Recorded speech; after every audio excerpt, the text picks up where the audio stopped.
Doctor Bernardo Rea, él es médico general de la Clínica Integral Valiance. En algunos minutos ya se va a integrar con nosotros. Le están colocando el micrófono precisamente para platicar con él. Doctor, bienvenido. Muchas gracias por estar con nosotros en Código Salud. Muchísimas gracias. ¿Cuáles son las causas importantes, las más recurrentes de que las personas, sobre todo en nuestro país, vamos a hablar específicamente en nuestro país, sabemos que es un problema de salud pública a nivel mundial, pero nuestro país siempre está enfocado en este tema, estamos siempre tristemente en los primeros lugares a nivel mundial con casos de obesidad tanto en adultos como en menores. ¿Cuáles son los factores que detonan esta enfermedad? Bien, mira, muchas veces hemos estado o hemos pasado muchos años que digamos, definimos las causas específicamente del paciente, ¿no? Como que le echamos la culpa. Decimos, es que no come bien, es que no hace ejercicio, es que no se cuida. Pero en realidad es que esta es una enfermedad muy compleja y multifactorial. Hablamos de cuestiones genéticas, hablamos del entorno, hablamos hasta políticas de salud, ¿no? La disponibilidad tan fácil que hay de alimentos ultraprocesados y la no tanta disponibilidad de alimentos naturales, de alimentos saludables. Es bien importante cómo también las tradiciones, el demostrar el amor con la comida, ¿no? En México es clásico el estamos contentos, vamos a hacer una comida, estamos tristes, vente, vamos a comer. Entonces, cómo hay factores de todo el ambiente que influyen en esto, y no solo es el que la persona no come o la persona no duerme bien, porque también ese es otro factor. No hablamos mucho del sueño, vi que lo mencionaba en la cápsula. La falta de sueño está demostrado que también influye en obesidad, ¿no? Entonces, yo creo que el problema es que no hemos tenido un enfoque integral al problema, no lo hemos abordado como una enfermedad, sino como un problema estético, donde decimos, el paciente tiene que cuidarse y tiene que comer mejor, pero no sabemos qué es esto, ¿no? Entonces, pero ya tiene muchos años. Claro. Ya son muchos años que la Organización Mundial de la Salud, incluso la misma Organización Panamericana de la Salud, determinó el sobrepeso, pero sobre todo la obesidad, como una enfermedad. Es una enfermedad, es un problema de salud público a nivel mundial. Correcto. Y nuestro país, pues no somos la excepción, desgraciadamente. Entonces, ¿cómo manejamos las corresponsabilidades? Claro. Si no es necesariamente, estrictamente hablando, la responsabilidad de la persona, entonces, ¿cómo vamos relacionando qué le toca a cada quien? ¿Qué le toca a la persona? ¿Qué le toca a los medios de comunicación en cuanto a las imágenes y las señales, la información? ¿Qué le toca a las autoridades en cuanto a políticas públicas? Claro. Mira, esto que dices que tiene muchos años definido como una enfermedad, es cierto, pero también recientemente se publicó un artículo donde dice, bueno, tú cuando tienes una enfermedad, ¿qué haces? Vas al médico. ¿A cuánta gente conocemos que padecen obesidad y no van al médico, ¿no? ¿Por qué? Pues porque es un problema mío, es un problema que yo tengo que dejar de comer, y no necesariamente, ¿no? Entonces, también hemos relevado el manejo de obesidad exclusivamente a los nutriólogos, ¿no? Decir, no, pues tienes obesidad, ve con el nutriólogo. Y no, se ha demostrado también últimamente que el problema es que tiene que ser un abordaje multidisciplinario. Se tiene que ver con un médico, se tiene que ver con un nutriólogo, con apoyo psicológico, se tiene que dar en algunos casos psiquiátrico, ¿no? Está muy relacionado con depresión, con ansiedad. Entonces, repartiendo responsabilidades, ¿qué nos toca? A nosotros como médicos, de la mano de medios de comunicación, difundir el mensaje, ¿no? Difundir que esto es una enfermedad, difundir que esto no es, digamos, culpa de la persona que lo padece, sino que es una enfermedad y que hay que abordarla como una enfermedad. A las personas que padecen obesidad, ¿qué nos toca? Hacerse conscientes que es una enfermedad, que no es un tema estético y que se tiene que tratar con una enfermedad acudiendo a un médico. A los gobiernos, favorecer políticas públicas que favorezcan a tomar buenas decisiones. Se aprobó recientemente, ¿no?, el etiquetado frontal, que bueno, sigue en proceso, pero eso nos ayuda como consumidores a tomar decisiones tal vez un poco más informadas, ¿no? No es una solución única, definitivamente, tú me lo decías, cada quien tiene que hacer su parte, pero yo creo que al menos nosotros desde nuestra trinchera como médicos, es eso, informar y facilitar el acceso a la gente. Yo creo que tiene que ver con educación, o sea, mi opinión tiene que ver con educación, con la cultura que tenemos como país. Por ejemplo, hay un gran avance en el reciente etiquetado de determinados productos para conocer exactamente las cualidades nutricionales que tiene un producto que vamos a ir a comprar a la tienda. Sí. Yo he visto personas cuando he ido al súper que sí están viendo el etiquetado, pero te puedo asegurar, doctor, que la mayor parte ni siquiera lo ve. Por supuesto. Es como en las cajetillas de cigarro. Por mucho que pongan imágenes grotescas, espantosas de lo que causa el cigarro en nuestra salud, ya primero porque genera una adicción y luego ya por, digamos, acción meramente mecánica, la gente va y lo compra. Claro. Ni siquiera ve la imagen, le vale literalmente gorro. Completamente. Entonces, ¿cómo le entramos a un cambio de dinámica? Claro. La educación, completamente, tienes ahí toda la razón. Tenemos que educar desde las generaciones que vienen, ¿no? Educar a los niños.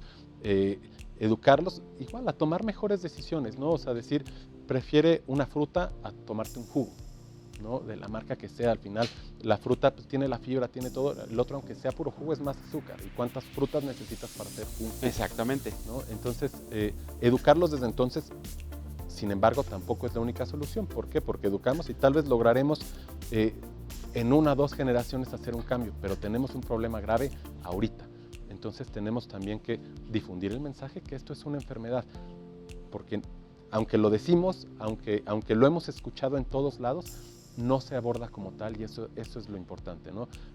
Yo luego pongo el ejemplo, si tienes diabetes, pues vas al doctor, ¿no? Si tienes hipertensión, si tienes cualquier otra enfermedad, vas a un médico.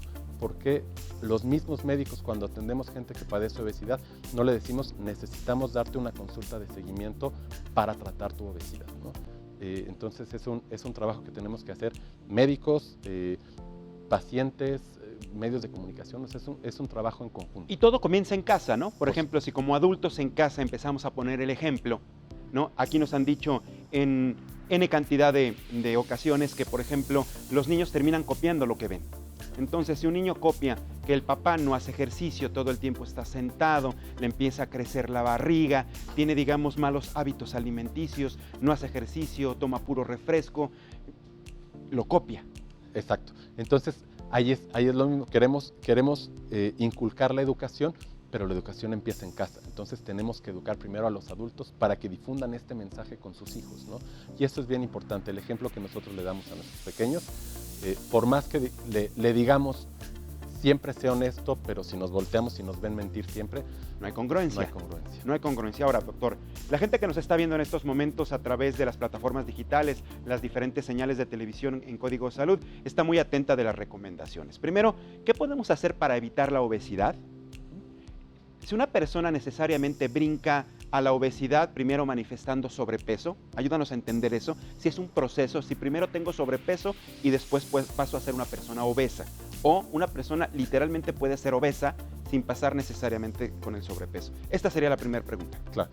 La medición o digamos la estratificación entre sobrepeso y obesidad, grado 1, 2, 3, es siguiendo una fórmula que se divide en peso entre talla, que es la estatura, al cuadrado. Y eso lo divide nos da un número, digamos, de 18 a 20 es peso sano, 20 a 25 es sobrepeso, 25 a 30 obesidad, grado 1, 30 a 35 grado 2, 35 a 40 grado 3, o sea, digamos nos va estratificando, ¿no? Entonces sí, para llegar a obesidad primero hay que pasar por sobrepeso. Necesariamente. En algún momento. En algún momento. Una persona que está ya sufriendo la obesidad es porque primero manifestó un sobrepeso. Correcto. Entonces este es progresivo, ¿no? Nosotros lo que manejamos en la consulta es el concepto de la construcción de la obesidad, porque es algo que no se dio de un día para otro, pero sí tiene factores múltiples que influyen a esto, ¿no? En ocasiones es un divorcio, en ocasiones es la muerte de algún familiar, cosas que se van relacionando al peso. Entonces, eso es un ejercicio que nosotros acostumbramos a hacer con los pacientes, decirle, bueno, ¿cuánto pesabas a los 15, a los 20, a los 30 años? Y vamos construyendo eso para entender cómo el peso no es únicamente la comida, sino todo el contexto. Segundo cuestionamiento, doctor, definitivamente tiene que ver con malos hábitos alimenticios, que no sabemos comer o no comemos a nuestras horas, no comemos durante el día y llegamos a casa y nos damos un atracón espantoso y a los 15 minutos nos vamos a dormir, claro, que es lo menos recomendado. Uno, por un lado. Y segundo, también entender que hay personas que tienen, ya lo comentabas tú, por ejemplo, una pérdida reciente, un problema en el trabajo, etcétera, etcétera. Por ansiedad la gente come. De acuerdo, sí. Bien importante eso, ¿no? Cuando comemos por ansiedad, detectarlo, ¿no? Por eso también nosotros, por ejemplo, el abordaje psicológico es bien importante. ¿Por qué? nos ayuda a detectar eso, ¿no? Estoy comiendo por obesidad, entonces ya lo detecté y en vez de comer de forma automática, tal vez puedo canalizarlo en hacer otra cosa, ¿no? Lo importante es dejar de hacer conductas automáticas, que eso es lo que estamos acostumbrados, ¿no? Estás acostumbrado que el sábado vamos a ver películas y entonces te comes tu tazón gigante de palomitas, porque es lo que hacemos todos los sábados. Exacto. Entonces llega el sábado y aunque no pongas las películas, quieres las palomitas, te da la ansiedad. Entonces hay que detectar esas cosas a lo que estamos acostumbrando a nuestro organismo. Perdón, la otra parte de la pregunta. Los malos hábitos. Los malos hábitos. No hay un control, no tenemos control. O comemos cuando podemos y donde podemos. Exacto. Que esa es otra de las causas de obesidad, ¿no? La vida hoy en día, que es córrele al trabajo, estuviste 3 horas en el tráfico para llegar a la oficina, entras temprano, sales tarde, entonces vas a una consulta y te dicen, tienes que hacer 3 horas de ejercicio. Pues ¿a qué hora? O hago ejercicio o duermo, ¿no? Entonces, eso también es un tema bien importante. El tratamiento de la obesidad tiene que ser individualizado. Nosotros decimos, es un traje a la medida. Yo no puedo seguir recetas de cocina, que eso también se ha acostumbrado mucho, ¿no? Decir, a todos dale su dieta de 1200 calorías.